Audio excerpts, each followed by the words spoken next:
Well, I'm so excited to welcome Elizabeth King back to the Core Connections podcast. So, today we are going to have some more fun conversation about tips around getting pregnant and some things that you can do to help improve your fertility. So, welcome back, Elizabeth. Thanks for having me. I'm so glad to be here. So, let's start off and dive right in and let's talk about what are the best tips for getting pregnant for women.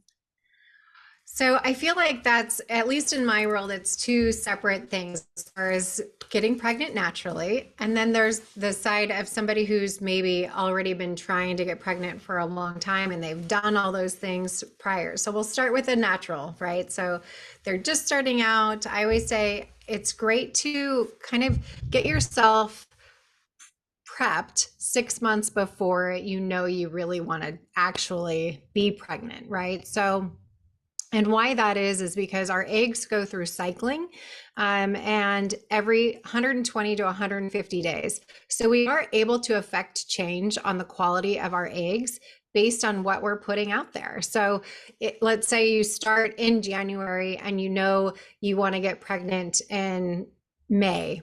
It's a good time in January to start all your supplements, your diet, your exercise, all those things that are leading to prepare those eggs for the May timeframe, if that makes sense.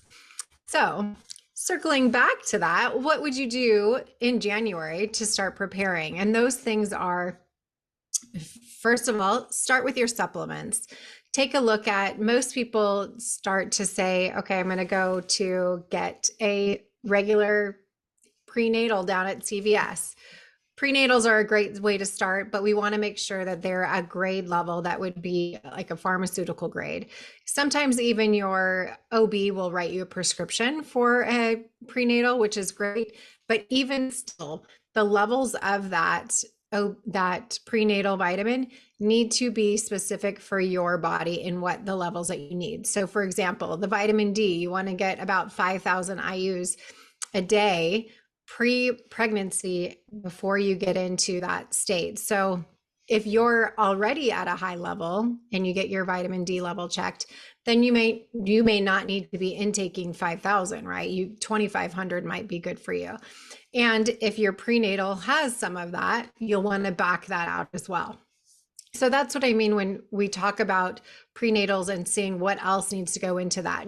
Right now, especially with flu season and all those things going on, zinc is also important. Vitamin C. I always say get your thyroid checked as well. So it's not considered a supplement, but it's part of our endocrine system and everything that goes into it. My first two things that I talk to people about before they get pregnant are vitamin D and their thyroid. Those are really critical to getting pregnant, staying pregnant, and having a healthy baby. Okay, Elizabeth, I want to pause you right there Yeah. really quick because I'm so glad you mentioned about the thyroid. Can you Yes. share with our ladies what thyroid tests? Because I see this, right? Women can go and their doctor may only test their TSH. And it's like, but Mhm. there's more to your thyroid testing than just testing the TSH. Yeah. So what I would tell them to do is ask them to do a full thyroid panel. So in that, that'll be your free T3, T4, the TSH, all of those things. And ideally, you want either an endocrinologist to do it or a reproductive endocrinologist to do it. And the reproductive endocrinologist is what we refer to as a fertility doctor. They People sometimes get nervous about, oh my gosh, if I'm going to see an RE, that means I have to do IVF. No, absolutely not. It's like if you're going to get your stomach checked out, you're going to go to a GI doctor, right? So if you're going to start to see what your baseline is before you get pregnant, we want you to go to the specialist who does that. And oftentimes they will know all the tests to do. But if you're going to a regular OB or even your general practitioner, ask them for a full thyroid panel before you're getting pregnant, just to see all the levels of where you're at. And what about testing like the antibodies for TPO and TG? Because I'm sure you see this too in women that you work with, that the autoimmune and things like that, if those markers are higher, there's so much you can do naturally through food and all that, and proper supplementation to help pull those numbers down. But I A assume that hundred would be a percent. good, and the reason I say it is just because I feel like if women know to go in asking for that, because there may be a lot of, like you said, endocrinologists or fertility specialists that will test for that, but there also may be some that just don't. I don't know. You know what I mean? There's a So lot that don't. And the yeah, reason that they don't is because they'll usually kind of blow you off and say, well, we don't have any reason to think that there's any issue there, right? You haven't gotten pregnant yet. You haven't tried to get pregnant. You haven't had any losses yet. And it really isn't until you have those situations that generally they come back and say, okay, we'll test for those. So that leads me then back to, is the doctor that you're with the doctor that you want to be with, right? It's so important to nowadays, people are so educated in their bodies. You want to be with somebody who respects what you're coming in the door with and the information that you're getting and what you're requesting.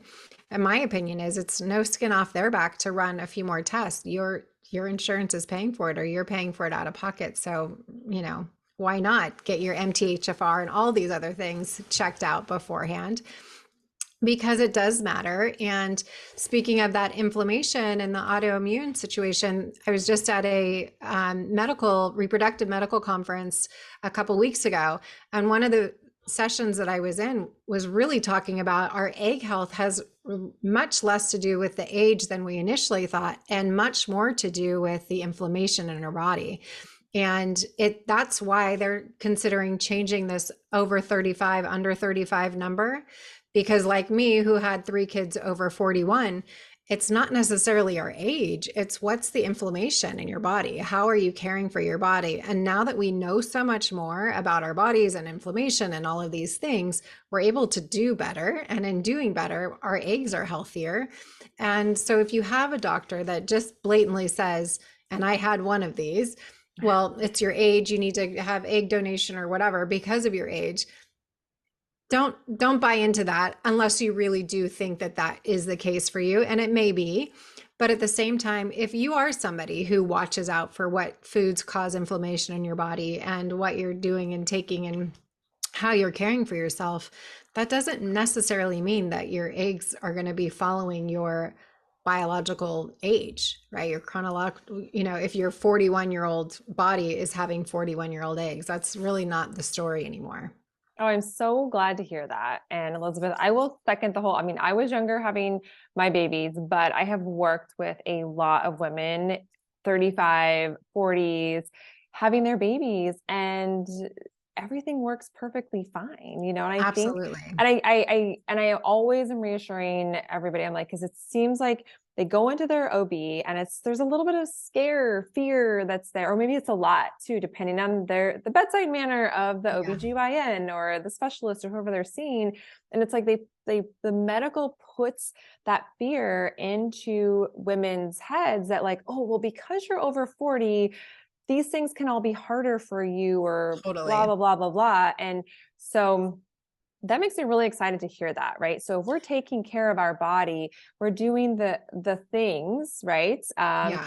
As well as mentally, taking care of ourselves mentally as well, that and our mindset, that I feel like that hopefully I back that up. I hope they drop that whole 35 and under, over, like the whole thing. Yeah. It's just I not mean, it's getting okay. to a point where they kind of have to. There's so Yeah. many women having babies over 35 that are Yeah. healthy that it's almost like, okay, like the jig is up. We know that that's not the case anymore.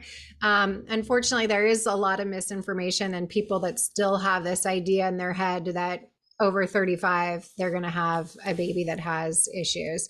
And I'm here to say that I've seen that there are just as many women who are younger having miscarriages as they are having older. And so if you're somebody who is older that is having losses and they're saying, oh, it's because of your age, you know what? I can give you 3 to 10 people today who are having those same losses in their 20s and 30s. So the reason I say that and make that a point is try to get that out of your system, because mentally that will start to really bring a block in, and we don't need that, especially if you are taking care of your body and those inflammation markers for you and you're working through those. So yeah. I love that. Such great advice. Okay, I wanted to circle back a little bit because we were talking Yeah. about supplements and Yes. vitamin D and Yeah. zinc, but what are some of the other really important ones that women need to at least be aware of or ask their physician about? Yeah. CoQ10 is another really great one for egg health. And I think that it's somewhat new as far as most people aren't familiar with it, but it's something that if you are in that age range, whatever that may be, 20s to 40s, trying to get pregnant, it's always good to help, your egg health along. CoQ10 is good for that. It's also great for sperm health as well. So if you're in a partnered relationship like that, it doesn't hurt for them to take that as well. Same thing with all those other supplements that I mentioned before, vitamin C, vitamin D. They're not taking a prenatal, obviously. Uh, But and a good base multi for the male is 100%. important. And I know we talked about this on our previous episode, so I'll be sure Mm, to link that up and everything. But we talked about sperm health, and that was yeah. really eye-opening. But I think that while we're having this conversation, sharing with women things that she can do for her body, keep in mind the things that you're doing for your body, encourage your spouse or partner to do along with you, because increasing his sperm health can also help. Yeah. And I think we sometimes take that for granted. And we probably talked about this on the previous time that we spoke, was that back to egg health, it's always chalked up to the woman. And now we recognize that that's not necessarily the case. And so when we talk about the things that the men are doing for themselves as well, it's their diet and exercise and all of those things that are equally as important as our egg health and their sperm health. So vitamin C, CoQ10, vitamin D, and omegas for both men and women that are trying to conceive. And then I kind of, there's a whole other list of things that you might take if you have been trying and you haven't had luck. Again, they go from 6 months to a year is what they say under 35. And or I should say, I should be more clear. If you're under 35 and you've been trying for a year, and you're over 35 and you've been trying for 6 months, I personally do not subscribe to that time frame, because if you are 25 and you want to have a baby, you don't want to wait for a year to find out that there's something wrong. So that's when I say go to the RE, see, is there anything structurally we're dealing with? Are you ovulating? What is the lay of the land before you go down a year of time and miss something that really should be there, right? So taking those supplements, I think, is good. What I see quite often is people over supplement and their body can't metabolize everything that they're taking. So they may Google supplements for fertility and all kinds of things come up. And really, what the supplements are doing is helping to get the cells to a healthy place. So it's just like cells on your skin. If you cut your skin, we want your body to be good at healing itself and going to those cells to reproduce in a way that it's healthy. Same thing with these vitamins and supplements. The idea for them are to get these eggs nice and cushy and healthy so that when they are fertilized, they produce a healthy embryo. I love that. One last question I have around kind of weaving in the supplement conversation is about folate versus folic Mhm. acid. And I'm sure Yes. you're on board with women just taking folate, just in case they have if they have the MTHFR gene. Yes. Yeah. And I see this all the time. And again, it kind of goes back to what you Google to see what is it that I should take. And it's, that the MTHFR gene is something that you want to be cautious of, especially if you have had losses. That's kind of one of my first things that I tell people to go have them do. Now, most regular OBs won't do the test for you. You might need to go see a naturopath or somebody of that nature to actually have that test run for you. But at the same time, it's very common. So if it's something that you have that mutation, don't freak out about it. It's fine. But you do want to make sure that you're taking the right supplements and you have an awareness of how your body processes the methylation of your body. Yeah, great advice. I love it. And I have MTHFR and I'm doing just So do I. fine. Like, Yeah, you have 3 kids too, right? I think. yeah. Yep. Yeah. 3 kids. Yep. Yes. Yep. So, So, you know, and one last thing I think to just mention, if we could throw this quick conversation in here, is about the mindsets, right? Behind, I know we kind of cover, like, I feel like it's a little bit woven in here, but really trying to squash some of those like common fears and common things that are like just blanketed statements.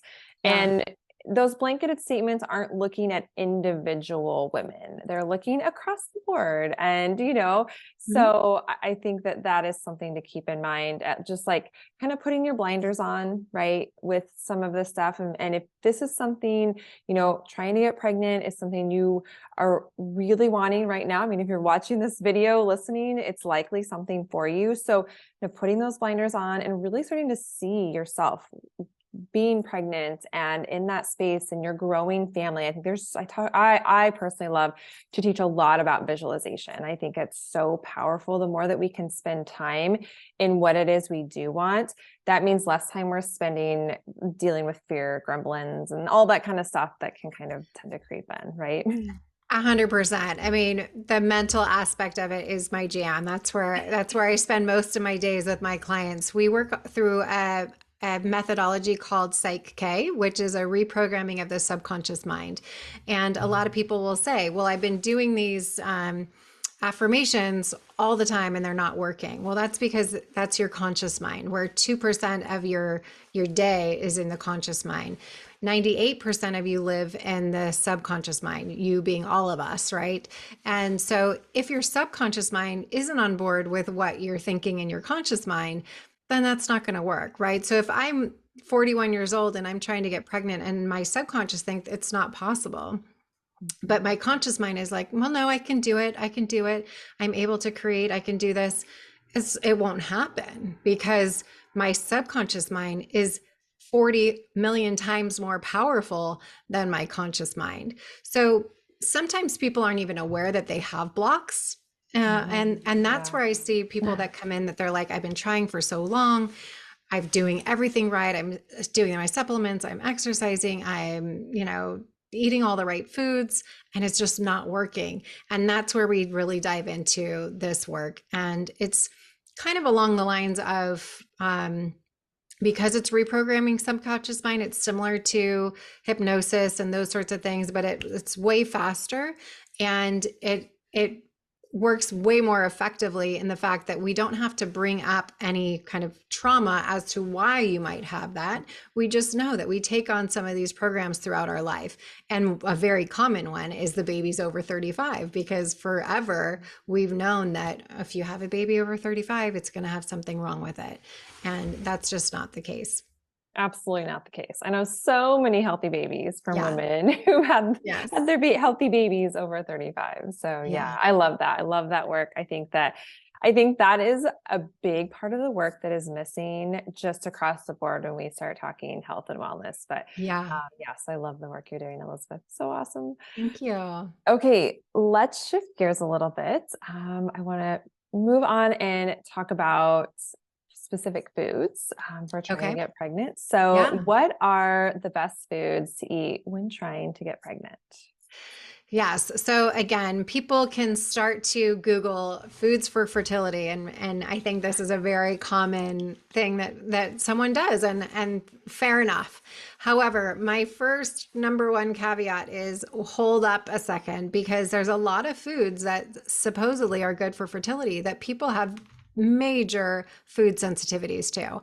And those food sensitivities cause inflammation in your body. The inflammation in your body causes your egg health to not be great, right? So as we were speaking earlier, is that inflammation around your body, wherever it may be, but specifically that leads to the cell growth of your eggs, causes them to age specifically and to deteriorate and not be as healthy as we'd like them to be. So the big red flag around the food for fertility is make sure that you have no food sensitivities to that. So one way that you can do that, there's a lot of at-home tests that you can do, like Everlywell and whatnot. There's tests that you can do through functional um, dietitians or naturopaths and whatnot that can do those food sensitivities. But starting there is the first step.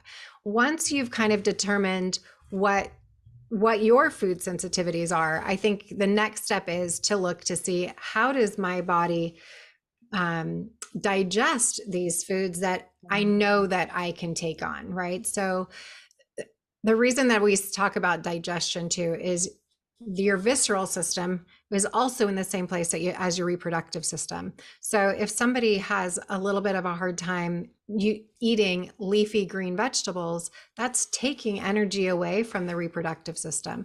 And I know that sometimes sounds counterproductive to, oh, you should always eat your vegetables. Yeah, for most people. But if you're somebody like myself, if I eat green vegetables, my stomach will be like a meat grinder. It's just working overtime to digest those. And I want to add into this, was talking about yeah, inflammation, right? That can lead to inflammation. And 100%. like you said, you're not absorbing your food as well. So this is where like I'll chime in and be like, digestive enzymes all the way. Bitters are my absolute favorite go-to because they're natural. Although I will just say, like, when you do get pregnant, make sure you speak to your physician that they're okay with you having bitters, because it's herbals. It's food based, but just in case. But I do find that to be very helpful. Sometimes if you can just add in some digestive enzymes, the bitters, things like that, then your body will break down some of those foods you're having a little bit harder time with, but it may come down to like decreasing some of the quote healthy foods. I mean, if you aren't feeling good eating the quote healthy foods, we got to start doing some deeper work. Right.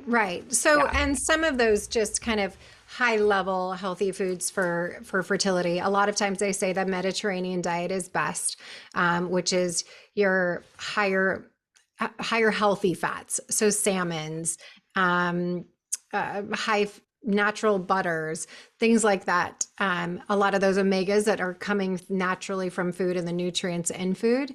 But again, I cannot stress enough, those things, salmon and eggs and all of that, for me, are a huge no-no, right? So for me, I really needed to be, when I was trying to conceive, super specific on what it was that was healing and nutrient dense for my body. And in that case, I do much better with meat, red meat specifically. Now, lean meats. And most people would say, oh my gosh, that's not a good fertility diet, right? But that's where I go back to say, figure out and work with your coach in whatever way that is to see what's best for you. Because it isn't really a blanket statement. And the more you get to know your body and realize, oh, like I had one client that had food sensitivities to bananas and to chicken. These were two different clients. And that once they saw that, they're like, I really do feel not great after I eat a banana or after I eat chicken. And I don't eat red meat, so all I eat is chicken. And sure enough, once they get their body into a rhythm of what feels good to them, everything kind of opens up. The other thing is, I see this often, and we talk about mindset, is people hold on so tightly to these fertility food diets. No gluten, no dairy, no sugar, because they think, I need to get my body in this state of being ready for pregnancy. Yes, of course, we want you to be healthy and have that healthy diet. But if you don't have the food sensitivities to gluten, sugar, dairy, your body's okay to metabolize those things. Now, we know that there's certain extents of what's healthy in general with those things, so have them in moderation. But at the same time, it can recognize if it's causing you more stress. I have so many people that come to me after they paid $10,000 for a fertility dietitian to take them through this, only to figure out drinking bone broth and being on this like super strict diet every day is causing my body so much stress. And then they go into the state of their nervous system being in a place that's not healthy. And then they're not getting pregnant because their cortisol levels are up and all this because of the diet, when really it's figuring out the key core foods for your body. And that is what's going to be good for you for your fertility. So I know that's kind of a roundabout way, instead of saying eat your leafy green, Yeah. eat your salmons and your high fats and your omega 3s and all of those things, which are great if it's great Mhm. for your body. So again, generally speaking, it's paleo is pretty good for people that are trying to get pregnant, most of them, especially if they have the inflammation and they're trying to cut that down. That's a great place to start, is cutting out of the processed foods. That should just be a given, but maybe we do need to mention that. We want all whole foods. We need to Yeah. remind everybody. Yeah. So assuming that you are eating a whole food diet to Mhm. begin with, Yeah. that's really the place that you want to start. But I cannot emphasize enough the importance of making sure you understand what you're putting in your body and whether that's causing inflammation. Yeah. That's where the whole testing and not just guessing. That's why I love doing tests with Me my too. clients, because it is so eye-opening, and it's actually so exciting. And I'm sure you get this all the time with clients when you do testing and you get results back, and like sometimes you're kind of like, oh, this is kind of a bummer, but yeah, at the same time you're like, no. Then everyone gets so excited because they're like, yeah, get Yeah. an answer to like why I feel this way or whatever it is, and there is such a spectrum. And I think this is where, like, when we start talking, health, right, and trying to get pregnant, can be so individual, instead of, like you said, the whole, like, the blanketed, here's the diet that works for everybody. Well, it's going to work for some, but if it's not working for you, or you're not feeling good, or you've got digestive issues, or you're extremely fatigued, or maybe you have been dealing with some autoimmune things, right, then what you need to do could look very different than someone who really generally feels pretty good and Right. is trying to get pregnant. So that's Right. really I think the biggest takeaway, right, from this conversation, is understanding that health is very individual, and we have to stop putting a blanketed statement on it. 100%. If there's nothing else that we take away from these conversations, is that. And that's why I think working with, again, whatever type of person that you're working with to help you get to the bottom of that. And you'll know too, you'll know, oh my gosh, I took away gluten and I feel so much better. Or I took away eggs and I feel amazing. I'm not running to the bathroom every 10 minutes or whatever it is. But sometimes it's having someone pointing you in that direction to get you Yeah. to figure that out, first of all. But yeah. Yeah. And one last thing I want to comment on here is, like, because I worked with clients that they say, okay, they've taken the certain foods out that are your notorious Mhm. foods for inflammation, right? And they're like, I feel better, but I'm still having a lot of digestive issues. I'm still having brain fog, and that can lead Mhm. us down a little bit deeper route of, maybe there's mold exposure, maybe there's, heavy metals, bugs in the gut Breast that implant like to call illness them. is Oh, that's a big one. Yeah. a big one that I see too, that people don't recognize too often, is that the breast implant illness can be an underlying inflammation, right? This something in your body that's living there, just daily causing inflammation and spreading throughout your body. So if you've gone down that road of you've eliminated the toxins in your life, you know that you've done everything right, maybe that's the next place that you want to start looking down, is if you have any, and not necessarily just breast implants, but do you have anything else in your body that didn't belong there? So maybe you've had rods put in your back or something else. It's oftentimes a good place to look. And your doctor generally will not say, if you're in the with the fertility doctor, ask you anything about sorts of things. So just Yeah. educating yourself on the options on that is really helpful. I think the one last thing that I would say that's very important for food consumption that most people don't have an issue with, I'll say most, but if you do, obviously please avoid them, is the seeds and seed cycling that helps with your ovulation. So it helps with your estrogen at the beginning of your cycle and the progesterone at the end. And no matter whether you're trying to conceive naturally or going to be doing a egg retrieval or whatnot, that's consuming the sesame seeds and sunflower seeds at day 1 through 14, if that's what your cycle is, and then the flax seeds and pumpkin seeds at the end, to make sure that you're, I'm sorry, I just reversed those. Oh. So flax seeds and pumpkin seeds for estrogen, sesame, sunflower for progesterone. Yeah. So day 1 through day 14, and then 14 through 28, if that's where if you're on a 28-day cycle. If you're not, obviously adjust those accordingly. But across the board, whether you're trying to conceive, not trying to conceive, I do it every day myself, because our cycle is our sixth vital sign. How our body shows up determines what our health of our body is. So those keeping our hormones at a healthy level is really important. And that's super easy and natural to do. It's just seeds. So assuming that you don't have any Allergies. sensitivities to Yeah. those, yeah. Okay, I so would Elizabeth, I'm gonna recommend have that. you, I want you to repeat those. And then Sure. what's the amount of seeds a day that someone needs to intake? Yeah, so it's about a tablespoon. There's a company that I love called Funkit Wellness, and they pre-ground them for you. So Hmm. you can do it all yourself, but because they need to be ground and they should be, worked at a certain temperature and all the things, I'm much more a person of convenience. If they can do it for me, by all means, do it for me. And then you just put it in your smoothies, your yogurt. I had a enchilada the other day and I sprinkled it on my enchilada. So it doesn't really taste. So that's a good thing. You put it in your salad or whatever you need.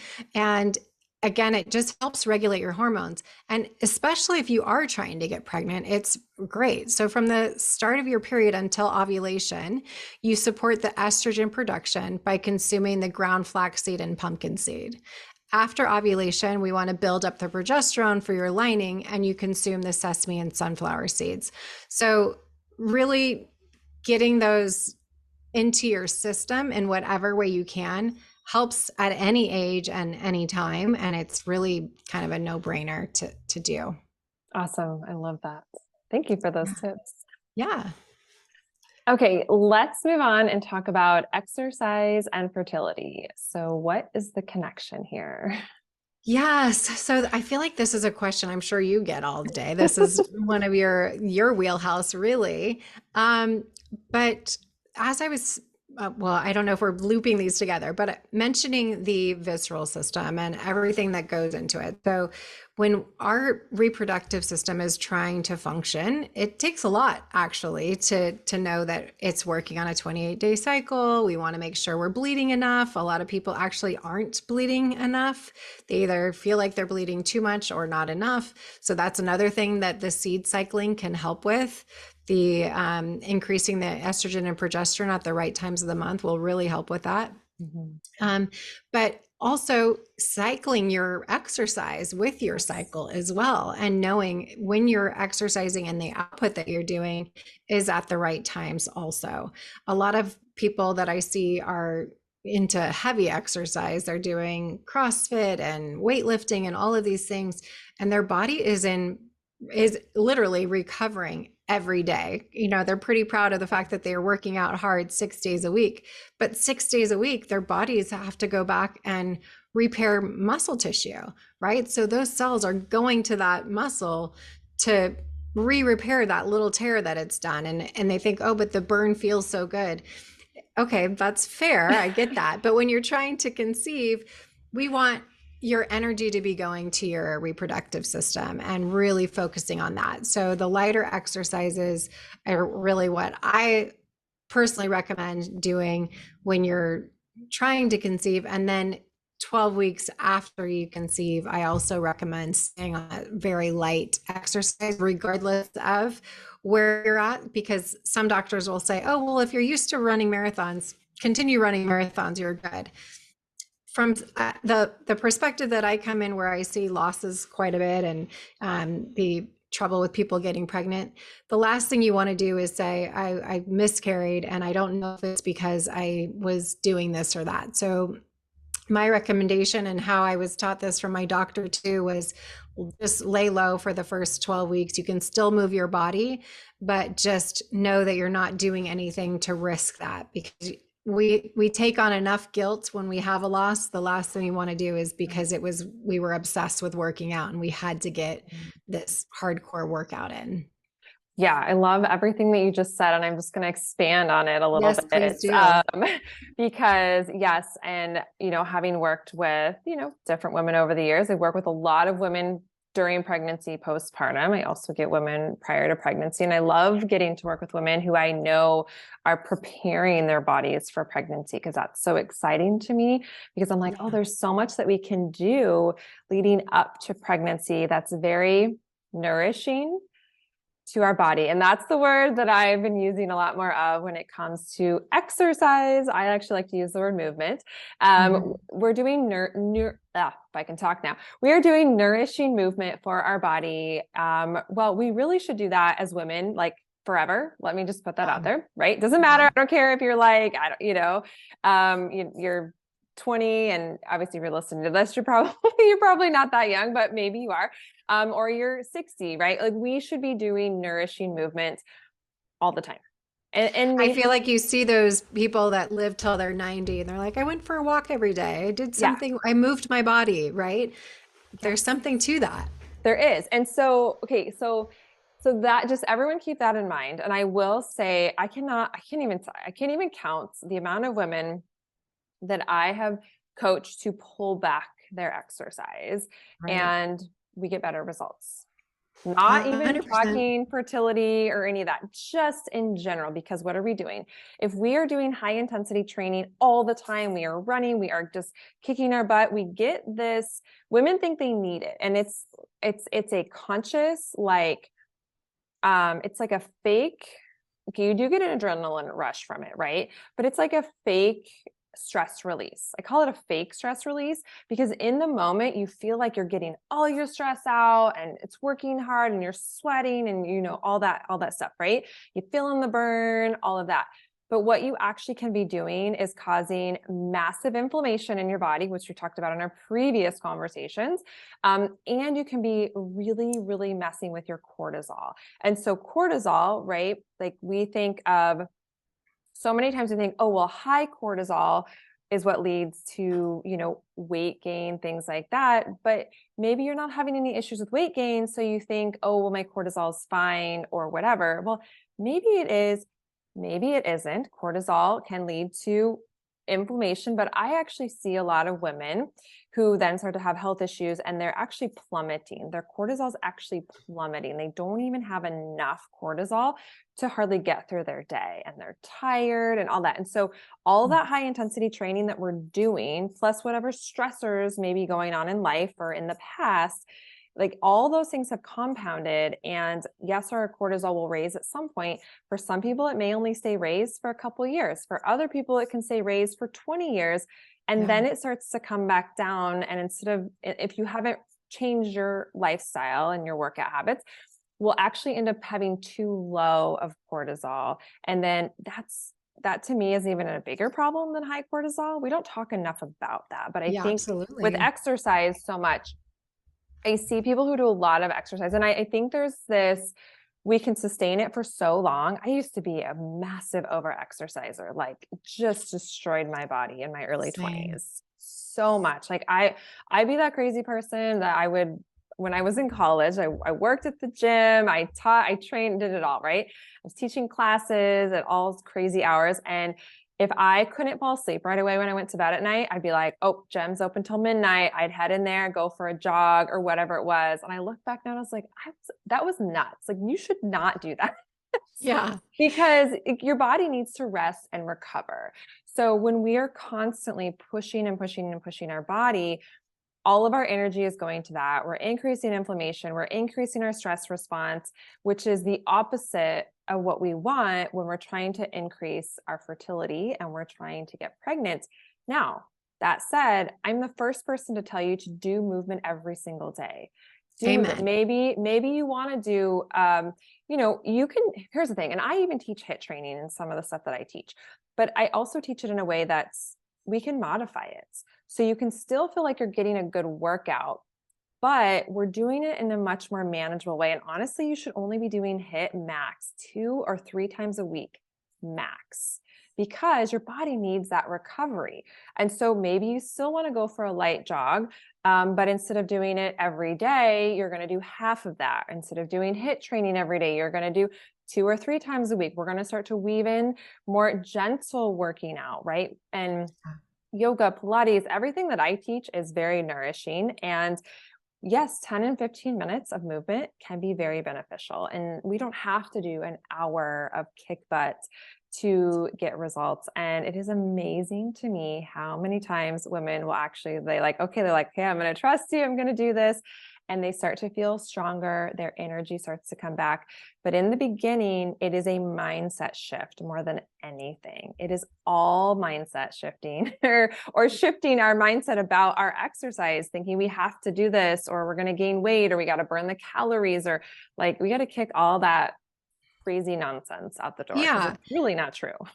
It's not true. And we know more now, right? Yeah. Just like when you were saying 2 to 3 times max on the HIIT training. But if you're cycling and you're having your period that week, we're not doing any like sleep should be your activity that week. Yeah. Walking down the street to get your mail or whatever. And that's about it. So understanding your body and what it needs in the time that you cycle. And for those that may not know, our menstrual cycle has 4 parts to it. So within those 4 parts, you want to make sure that you're working out accordingly to those. And really the main one that I would say is the time when we're actually bleeding. But there's other times of the month where you do hit it hard and you do have that energy, and your body is able to expand that without having to recover so much. I think that from my perspective in wanting to get pregnant for people, it's really being conscious and intentional about what can I do that is loving on my body, versus for some of us that workout was, an unconscious punishment in a way, right? We were trying to get into clothes. We were trying to maintain a certain look or whatever it was. It wasn't like, oh my God, body, I love you so much. I'm so grateful for everything you do for me. And so I'm going to go do 2 hours of cardio every day. Like that wasn't what was happening in my head. And so now we're trying to reverse that narrative script in our head around, oh my gosh, I have a cycle and I'm ovulating. Thank you, body. Like you're a rock star. We can do this. We can create. We have so much that we have going on. What movement do you want to do today, right? Does yoga sound good? Does Pilates sound good? Does HIIT training sound good? As long as you're not bleeding, all of those things. So really having that as an open dialogue with your body of what is nourishing. I love that word too. And what is serving and supporting your body and your reproductive system. Mm-hmm. I think when it comes to slowing down, because I have this conversation all the time, and recognizing that, are we just continuing on this path because we've always done it, and so we think it's okay, right? I think that's a lot. It's like, oh, I've always done this type of workout. And well, yeah. But when you were, 18 and doing it, and maybe now you are 35 or you're 40, right? It might be time to be starting to shift gears. Or maybe it is you're 25 and it's like, it's time to just start shifting. And again, it's not to say you can't have hard workouts sometimes. It's that we want to have more variety. We want to have more downtime. Give yourself permission to take time off, because recovery, and my gosh, we have enough research out there to prove this today. Recovery is just as important, if not more important, than the actual workouts themselves. And I teach a lot of recovery movement. So when I have women who are like, gosh, I just don't feel like doing much today. And sometimes I work with women who like, okay, I need you moving a little bit more, right? There's a balance. I do want you moving, because if we aren't moving either, right, then our lymph is more sluggish, right? We're likely not detoxifying naturally as well as we need to. And I teach a lot of really gentle, like I do ball where I'm always like, go do more ball release work, because it just helps you to feel so much better. It helps hydrate your tissue. It helps get the lymph flowing through your body. Or it's like, just go do 5 or 10, 15 minutes of gentle, nourishing movement. And before you know it, your energy does increase. It's this nice cycle, but I think we have to get out of this like all or none. Also recognize that there's a time and a place in our life where it's time to start shifting what we're doing.